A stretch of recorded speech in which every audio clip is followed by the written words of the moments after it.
Okay, I'm going to show you how to repair a 2F1 battery based on the description of the fault that you have described. We're just going to take off these 3 screws on the back of the 2F1 battery, and that'll give you access to all the electronics in the battery.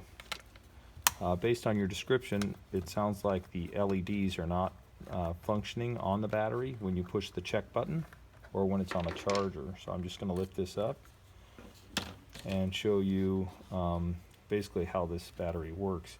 If I put my negative on the battery pack negative and then check this center eyelet, when I push the button, that should give me battery power at 24 volts on this particular battery. It's fairly discharged. It then goes through this diode D1, which then goes to the voltage regulator, the 5-volt regulator on the electronics, and that's 24 volts there. And then if I look at my output of my 5-volt regulator right here, you have 5 volts.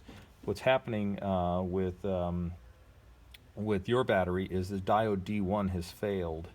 I believe that's it might even show a burn mark where it failed, so you're not getting at the positive side of C3, you're not seeing the battery voltage when you push the button. So to fix that, the quick fix is if you could source a 4148 diode, just a small Schottky diode, and then we're just going to solder it in parallel to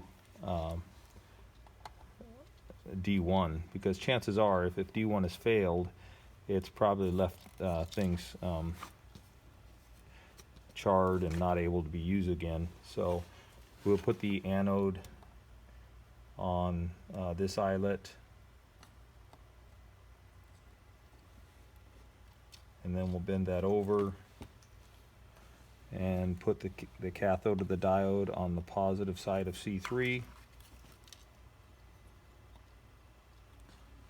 Solder that, and that'll solve the problem that you're having. Once you've done that, you're bypassing D1 and going directly from this eyelet to the positive side of C3.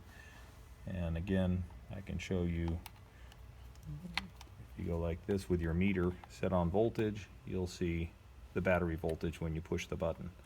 That'll take care of the problem.